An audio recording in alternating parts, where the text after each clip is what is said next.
Hello and welcome to Warblock. Today we're looking at the Yei River State. I've got a few other things that I could possibly be looking at, but I'm going to look at this for a few reasons. It's currently sort of ongoing, so that's, today. Well, this is today. Well, it's actually the 13th now, but so essentially what we're looking at here is, I've got a bit of writing initially, probably more than I usually do, but nothing massive. Essentially, there's quite a few opposition groups. So one of them is the South Sudan National Democratic Alliance, of which the National Salvation Front are sort of party to under sort of the umbrella. So these are sort of an organisation of rebel groups, and these are sort of under that. I could have just said National Salvation Front, but anyway, that's not the point. Essentially, I just sort of try and get into it really. I mean, basically, what's happening is the no one really knows what's happening actually, but the government, which is the South Sudan People's Defence Forces, are essentially, depending on who you listen to, either being attacked by the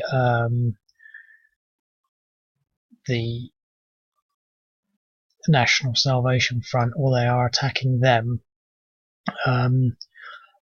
But what they say is that they are going around with artillery fire, basically firing on villages, and what that's resulting in is refugees pouring south into the Democratic Republic of Congo. And these aren't official, but I put them there.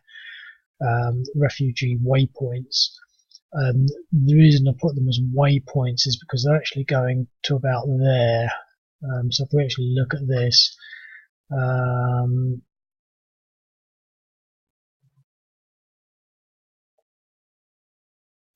so the conflict results in thousands, about 8,000 refugees fleeing to the Congo border towards Ingbokolo, and Ingbokolo is about there. So I've sort of said, well, as long as you get into the Democratic Republic of the Congo, you're okay. And I just find it a little ironic that they're fleeing to the relative stability of the DRC, which sort of, is a bit odd, really. You would imagine that they're probably about as unstable as each other, but they're fleeing. Presumably they'll go back. It's also maybe worth noting that this is sort of the Yei River State here.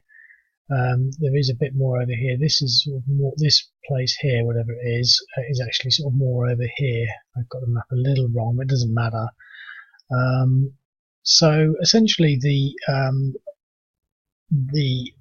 South Sudan news agency has reported that the Sudanese government has ordered its army to attack the National Salvation Front forces because they have refused to support the September 18 peace agreement. The National Salvation Front basically report that the towns of Morobo, Lujulo and Kajakiji were attacked. I put them on there. I don't know where they all are. I think Morolo, we definitely know that that's there, but this is the other one, and one of the other ones that I've put in is up here, I think. There is more to this report where the National Salvation Front basically state that they know that the government are planning a broader offensive, and I'm sort of thinking of doing that one. It's one of these ones where we don't know whether it's going to happen. It's just what the National Salvation Front are saying. I don't think these are sort of majorly massive things, but obviously when there's 8,000 people fleeing as refugees, it's quite significant. Who's telling the truth, we don't know. There's a piece there's lots of peace negotiations going on at the moment, but many of the people in the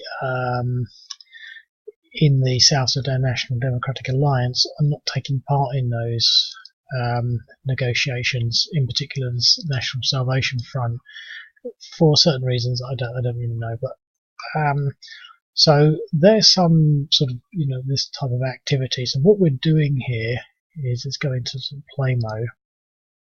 Now this is a bit.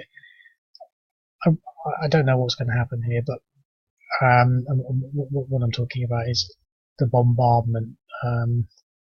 So essentially what we're sort of doing here is playing the government forces over here and going to sort of do things. Now first thing is that we can move things like this. Well, let's not worry about that because it doesn't get far enough.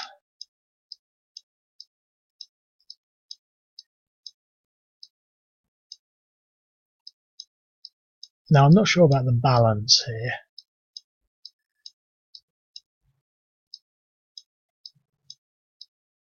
Because if it is the case that whoever these people are, the National Salvation Front, are attacking, then maybe I should give them some more troops. But what I'm really trying to do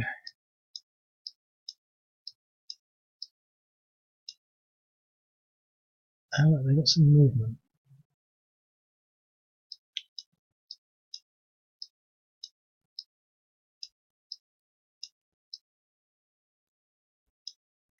I'm going to leave this one with the artillery because I don't want to leave the artillery alone.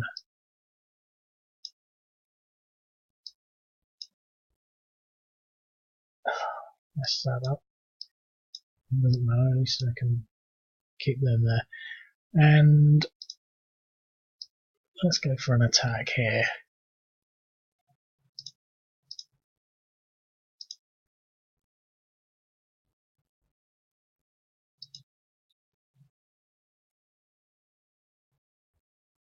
Okay, that was a DR. Okay, so that's the end of that turn. Well, this is where it sort of gets a bit interesting because there's not much that the National Salvation Front can actually do.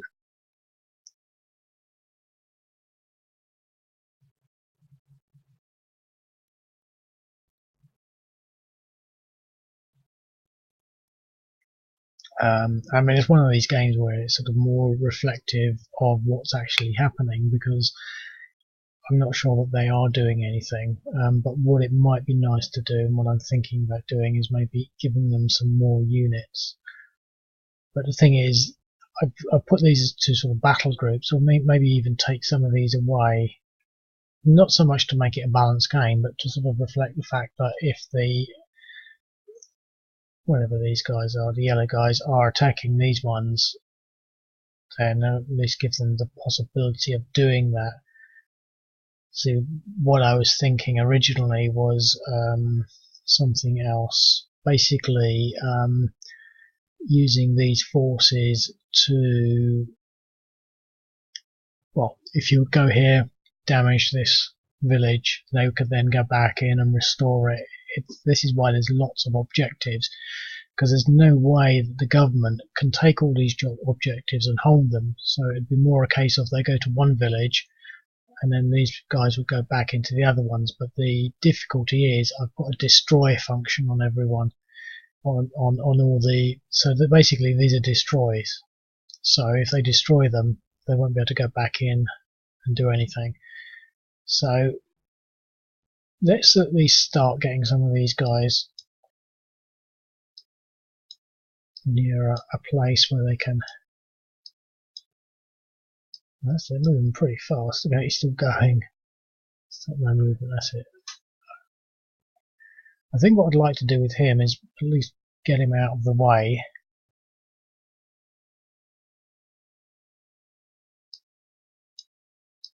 So that I can recover.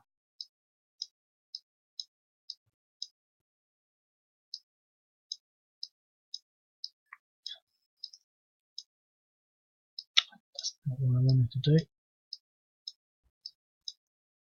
Doesn't matter, I can get them where I wanted.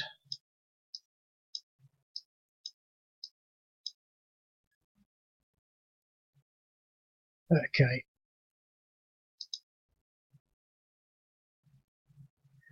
Right, what I'm going to do here is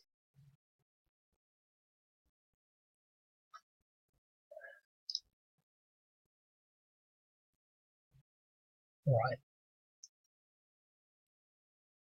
First thing I'm going to do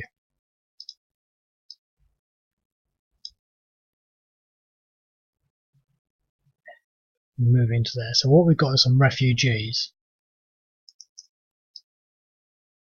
Now, obviously the refugees are in the way. Now we're going to raise that village with these units. We're going to move this guy to there. Now what I am thinking, and I haven't done this yet, of making some changes. The changes are twofold, but they both involve artillery. Basically making it so that you can't move and fire, because what I've just done, I've just moved down here. So what I'm thinking of doing is putting in a rule. I don't want to take it too far away from being intuitive, because I don't want people sort of thinking, oh, I've moved here and now I can't fire. You know, so you have to be stationary. You can either move or fire. You can't do both, and that's to really reflect the difficulty of setting up artillery. And the other thing I want to do is to make insurgents highly resistant to artillery in urban areas and even certain other areas such as hills, and at an incrementing scale based on their dug-inness. But that's to sort of more reflect, I think, what I'm getting an idea of with regards to the situation in Syria. You know, they're still sort of fighting on this little Hajin sort of pocket. And why? You know, I mean, how come they haven't been able to blow them up? And when you see all these pictures of these towns after they've left, they're all completely ruined. You know, how come they didn't kill everyone? Well, the thing is, they're sort of dug in. You know, they've got tunnel networks. And I think, you know, what I'm sort of really inferring or trying to reflect is that artillery is useless against these sorts of people in those sorts of conditions and situations. And I think that is something that I'd like to reflect by almost making insurgents these really sort of like super tough entities in certain situations. I mean, they're useless in open combat. You know, they couldn't go up against a tank company. You know, anything above a certain strength, they just don't stand a chance. But the thing is, you know, I would like to maybe get a situation where you could have some insurgents in even a village or a town, and you could have your artillery and you can just keep bombing them, and you're basically going to get no effect.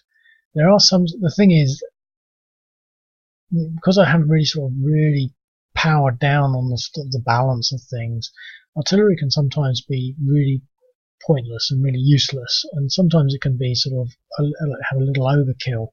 And so I'm still really struggling to get a true balance on things. I don't think it's too bad, but what I really want to do is to sort of try and reflect this sort of the thing that means that you know, to get these, you know, insurgents out of these places, you've got to go in you've got to commit ground troops to do that, because that's what's happening in Syria at the moment. I mean, that's the sort of conclusion. It's taken years to sort of actually arrive at that, but I'm just thinking about it and thinking, well, why is this pocket lasting so long? Well, obviously they've got their tunnel networks, and I think that's part of, you know, what's happening.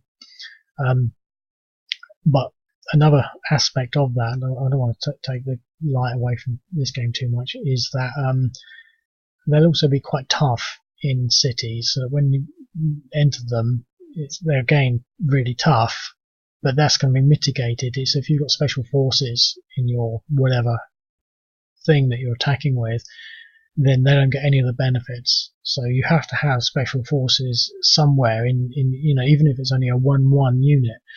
As long as you've got the special forces in there to sort of like do the special force thing, you know, maybe it's just intelligence that they're working with, but you know, agents and things like that, then they won't get not so much their tunnel network bonus, but they will just act they won't get their bonuses that they get against just infantry or mechanized or armor or whatever.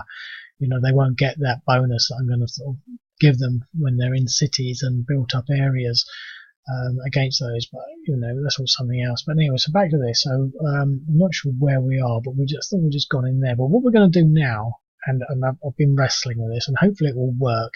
It is very, very odd at the moment. It does work, but what I'm going to do, this is why I did this, and that's why I'm doing this video. So what we're going to do, and I've not done this yet, and it didn't work. I mean, it did work, but I built it for aircraft, but it was also designed for artillery. And when I tried artillery, it just didn't work because I hadn't done it. So basically, what we've just done there is we've just selected the bombardment feature. So I'm going to, what you'll notice is all the enemy units disappeared. So I'm going to now actually use this artillery to bombard this village over here. This is a lot of rubbish, but it's just fairly rough at the moment. Well, no effect. Oh well.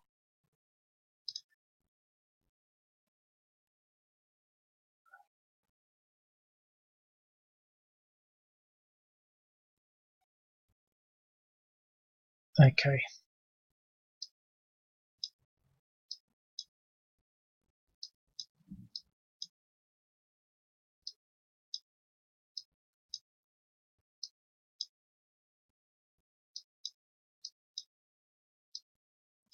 Now what I'm going to do again, I'm going to try and bombard this place.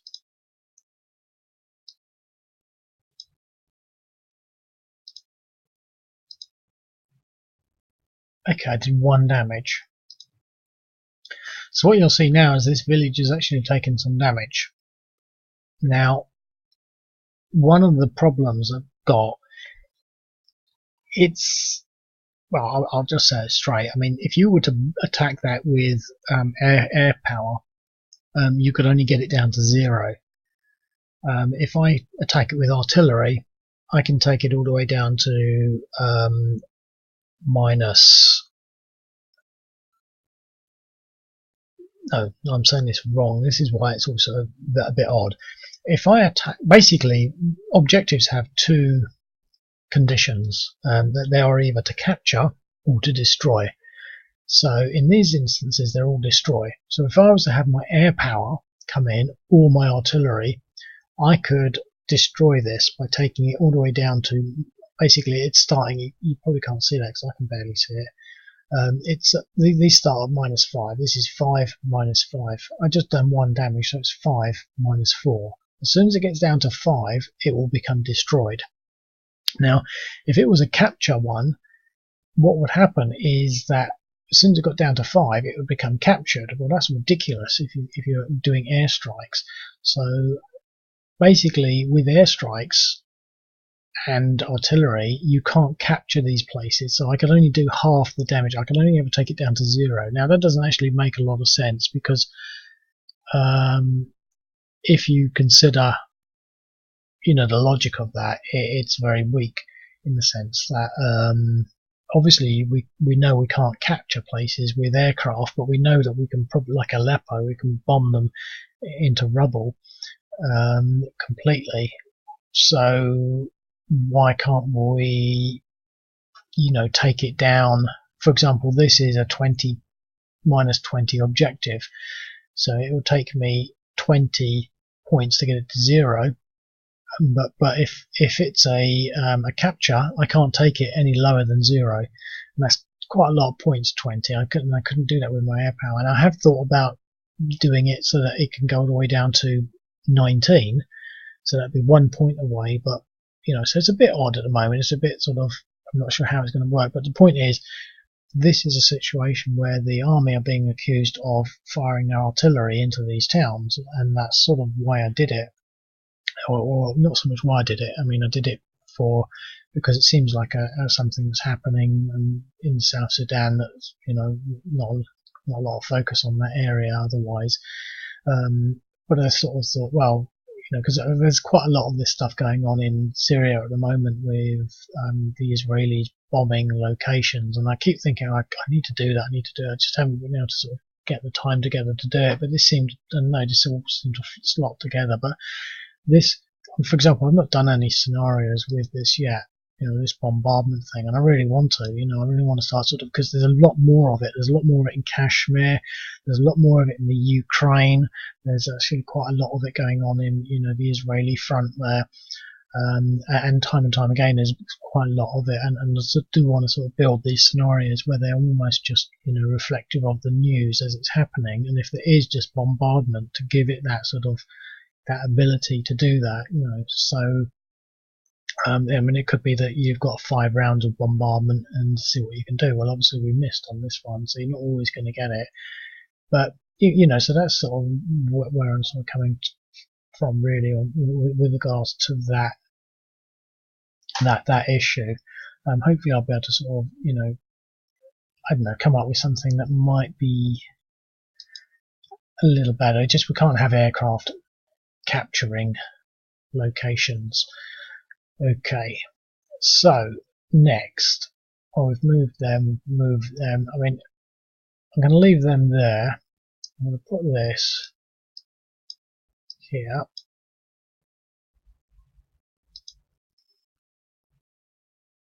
Okay, so let's move these refugees away. I wonder how far they can move along the roads.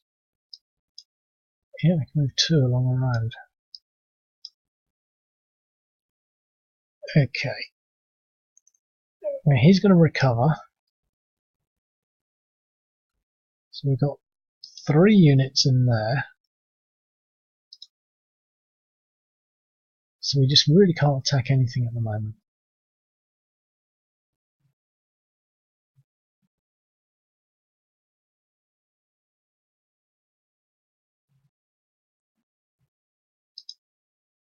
But that's worth 4.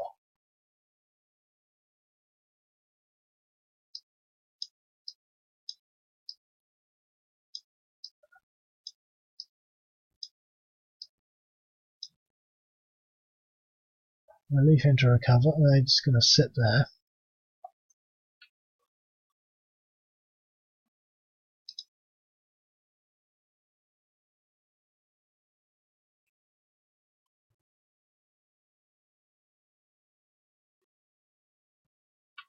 Okay.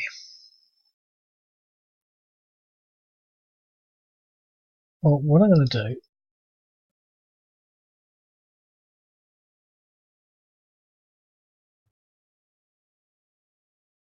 I'm going to bombard this again. Oops. Select my bombard function.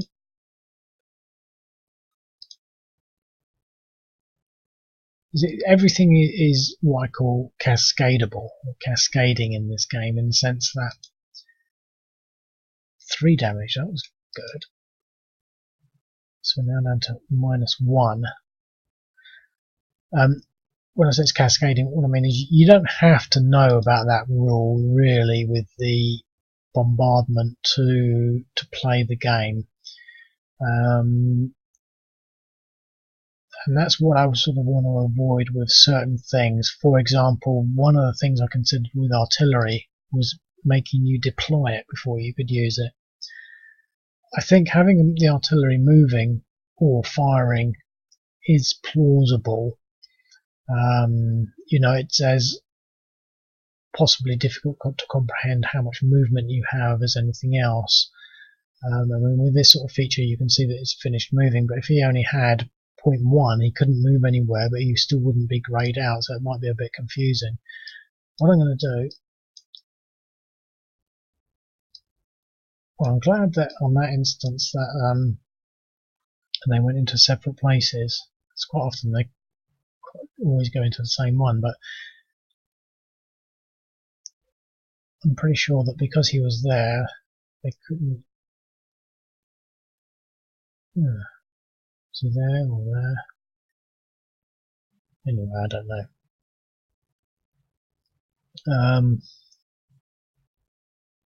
Yeah. So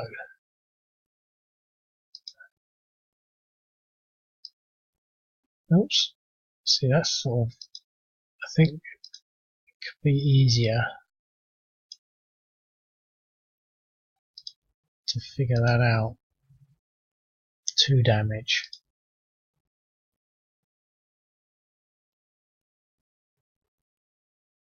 I'll leave him there because I want to take that, I want to destroy that village.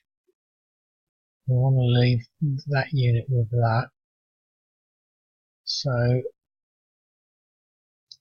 that's the lot, really. Okay, so I've destroyed that objective.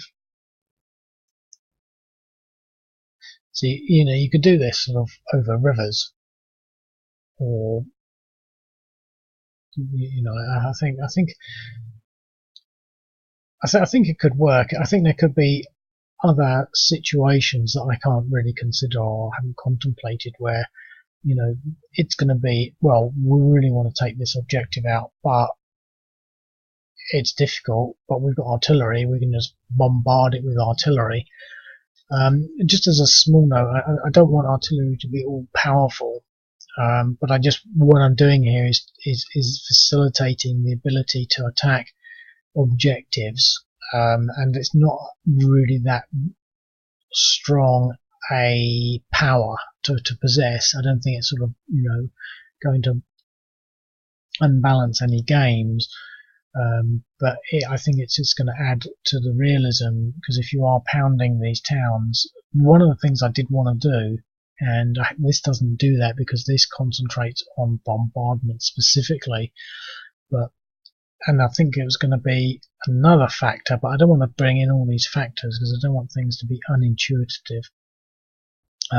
But every time you have combat in a town, or artillery into a town, or air power into a town, you basically damage its infrastructure, in not so much in the infrastructure sense, but you basically cause it integrity point damage. So what the point of that is if you are trying to take a city, you can't take it by destroying it and still sort of win, so to speak. Now, that doesn't maybe make a lot of sense, so I'll just put it into context. Obviously they bombed Aleppo into just a big pile of rubble, Mosul into a big pile of rubble. But if you actually wanted to keep the city, you can't afford to just bomb it and to engage in really intense combat, with artillery and armor and the things that they have been forced to do in Syria and Iraq. And I think it's this sort of concept that's holding other nations back a little, like in the Ukraine. They're definitely firing a lot of things at each other in the Ukraine. But I think one of the reasons they're not really going for it is just because the collateral damage is just too extreme. They can't afford warfare where they destroy towns and cities. A little bit of skirmishing, as is happening, I think is sort of acceptable. But politically, I think that the damage you do to certain things, it does have an implication. And I just wanted to sort of somehow include that slightly, so that if you were to attack this village, well, fair enough, we can attack it, but if we actually destroy it in the process, or give it, take it down to sort of 50% of its integrity, then it's not a success. And so, there's other ways of doing things, but for example, you could have one attack that wins, but not 10 attacks that fail and then one that wins, because each one of those attacks, regardless of the success, would damage the infrastructure. And so there could be other ways of doing those sorts of things, but this is just ideas. But that was sort of what I really wanted to get with, not so much really wanted to get, but that was sort of part and parcel of this bombardment thing, the ability to cause damage on these things. So but the thing is, these are objectives, so you're actually trying to reduce them. But the objectives are, So this is where it all gets a bit odd, really, because you're saying, well, how can we? This is the same thing as what I'm talking about. This is sort of like the integrity of something, but it's also capturing it. And so basically that's sort of where I'm thinking anyway at the moment, trying to sort of put that together. But the thing is, I don't want to make it unintuitive or too complex, and to put it into perspective, one of the other things that I sort of wanted to do was to create a sort of a scoring system. Now, I'm really against scoring systems. So this isn't actually a scoring system in the sense, but what it would do, it would, every time you basically it would have certain, you would win or lose certain points depending on certain things that you did. So it would have like 2 bars at the top here. And every time you lose a point, lose a depression, you get a red mark or whatever. It's basically just like a hit counter. So if I inflict 3 damage onto these irregulars, the irregulars have lost 3 points, so their little bar would be at 3. If I were to attack them and get an exchange, both sides would go up by 1, so it counts the amount of damage that you've done. And it would also, every time you engaged in combat in a settlement, again, these things would count, and it would build up this score. So the thing is, what you couldn't do is you would have to win within certain margins of the actual losses that you sustained doing that. So, for example, you could, in many situations, you could attack. Let's suppose we can get a 1-to-1 against that, because when we get these stacks here together, we go against that and get a 1-to-1. Now, we might try 3 attacks and lose, but on the 4th one, we win. But well, maybe more appropriately, what we could do an attack, and let's suppose that they don't want to move. If we lose, we can recover, and then we can try again, recover, retreat, advance, attack, retreat, recover, advance, attack, etc. I mean, quite often I do that when I've got seriously superior numbers. You can attack, and if you get the exchange, you just pull back and recover, and you can almost have 0 casualties at the end of the game. But the thing is, every time you do that, you would lose 1 point in this total attrition counter. So if you had 10 attacks and they were all exchanges, and then you pulled back and recovered, you'd still lose those 10 points. Especially if you do attacks and you get an attack, a retreat, or something like that. So that's all that. I'll try and maybe just get back onto focus with this game, because I've completely forgotten what I'm doing now, really.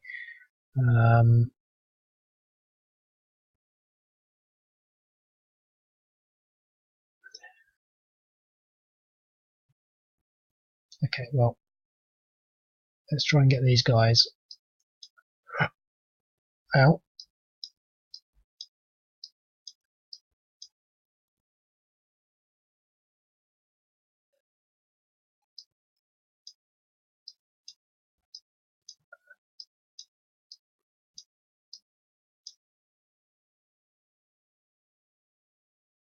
Ooh, but they're dug in.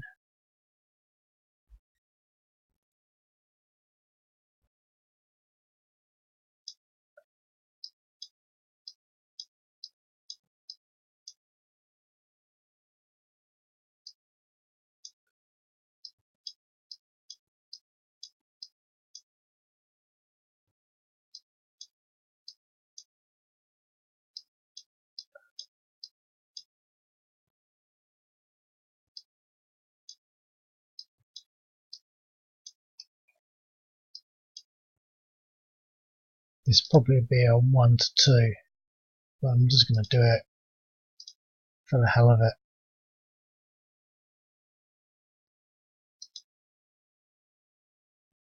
Oh, that was because 5, 10, 15, 20. I don't know what I was thinking there.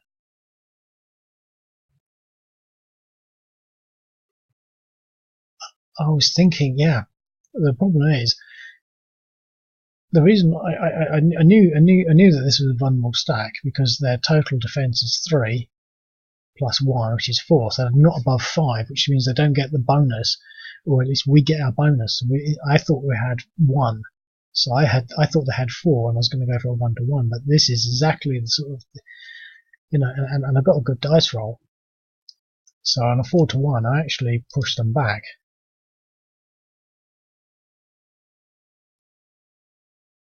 So depression's 3.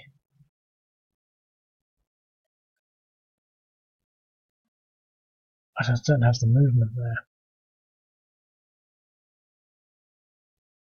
He's now recovered. So that was a mistake on their part.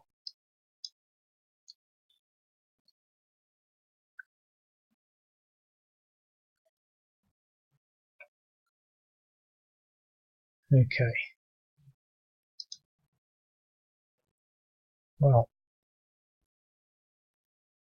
that's the problem with leaving these things. This is why I gave them this sort of level of stacks. I think I might take 1 unit away to make it a little more challenging.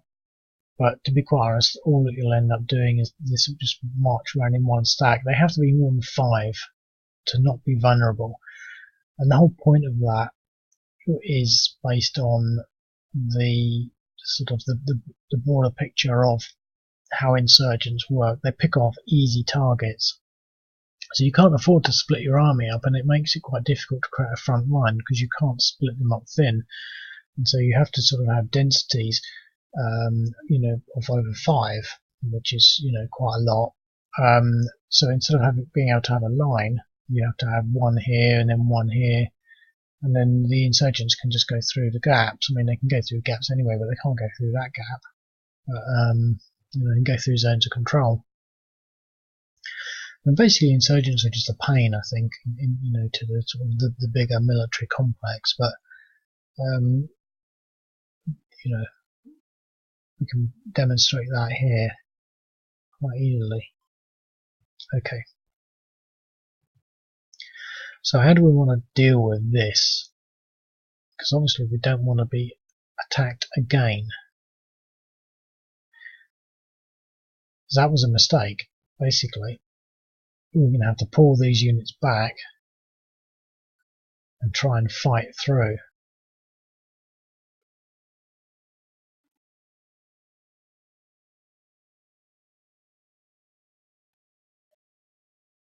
Oh, this is so difficult because I've got to get these into there. But unlike insurgents, we're going to get stuck in their zone of control. So we could possibly just move there, go 1, 2, 3, 4, 5, but I'm not sure I can get there.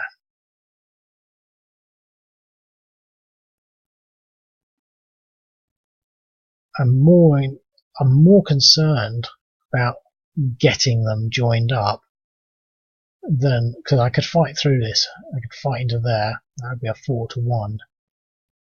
But if I mess it up, I'll be stuck. So what I'm going to do, I'm going to move here.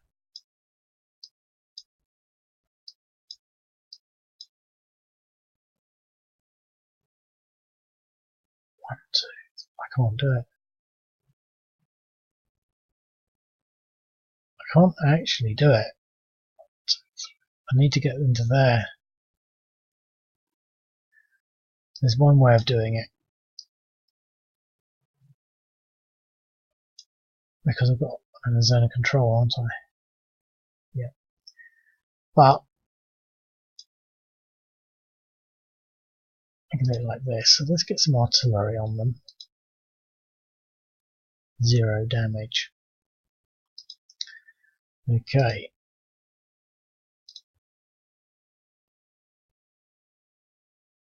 So we push them back, and they've gone back there, which means I can go like this, and that preserves my artillery.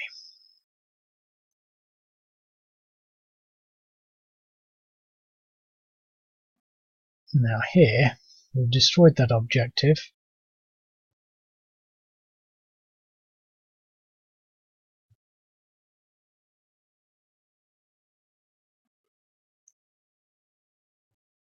One thing I'd just like to say is that this was sort of a mistake, and I picked up on it subconsciously, but I wasn't fully aware of the implications because I just forgot that I was going to get 5s instead of 1s for each of these units. But it was a mistake, and that's how these things happen. I was reading somewhere it was about no plan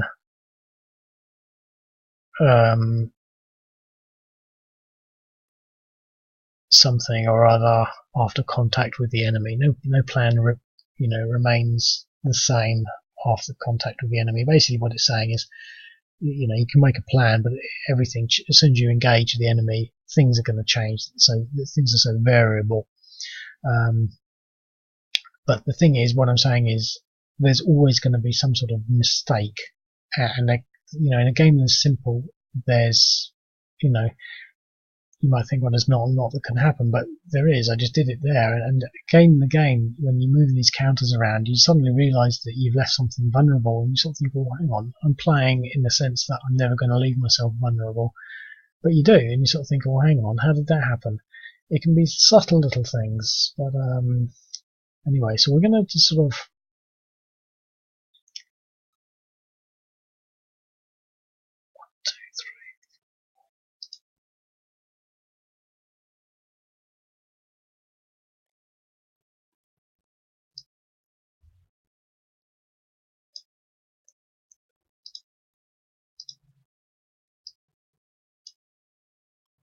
So obviously with a small amount of artillery, it's going to take a long time to do anything. But with 3 damage, that was quite nice. So that's taking him down to 0. I'm a bit reluctant to move anywhere away from that artillery now, because I don't want that happening again.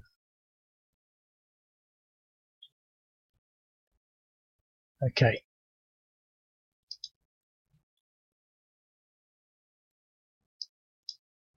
So the refugees are trying to get across the border.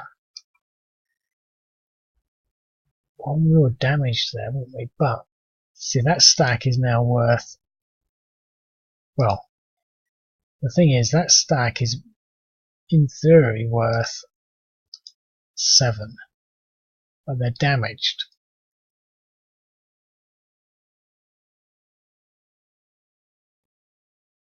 So they're worth 2.1, 5.1. Yeah, they're going to be okay, but we could attack this unit here. And this little guy under there has got 3 depressions.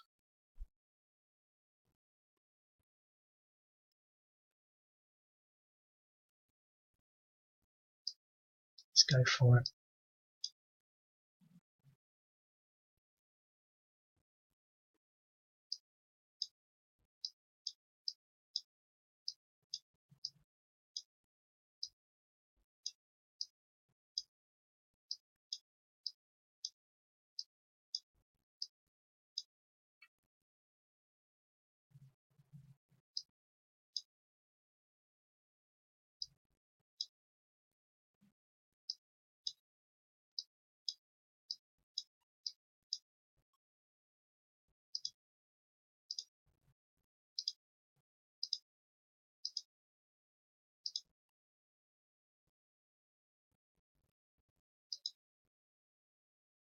Huh, we're all wound up in there.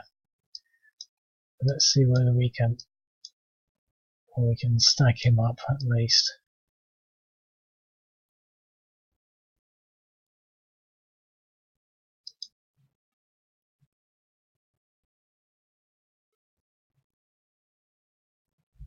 Okay, I think we can safely assume they're not going to attack this artillery anytime soon. So let's go and take out.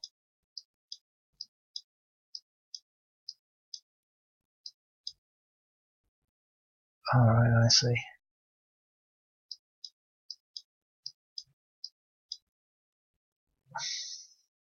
I hate it when that happens.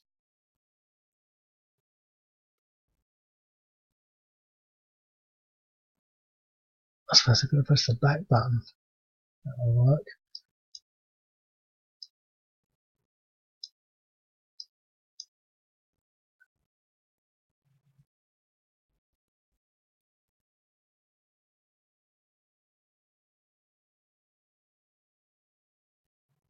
Hmm.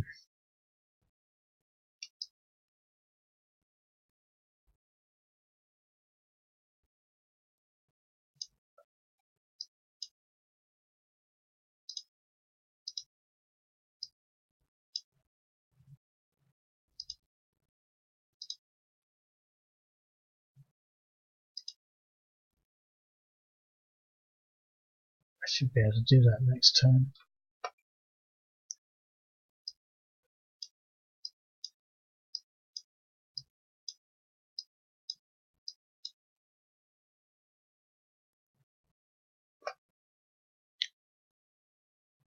Okay.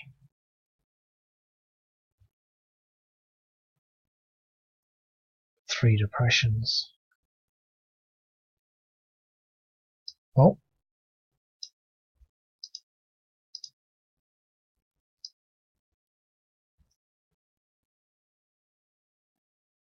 So we don't want to leave that stack. We really need three together with the artillery.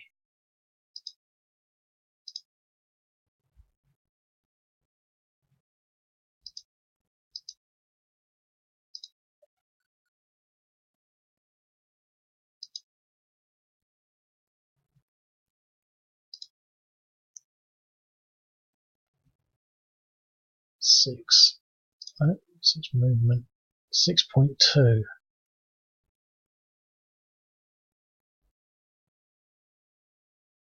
They're just making mistakes after mistakes. Oh, they can move back into there. That's problem solved. Okay. I'm going to finish this up now. I think there's quite a lot happening in here, but I don't think it's a sort of a challenging game in the sense that there's really little these people can do. But I think the secret to playing these National Salvation Front units properly is to be maintaining a degree of aloofness, keeping somewhat near these government units, not close enough to them, and picking up on any mistakes that they make. You know, I don't think you can sit there and sort of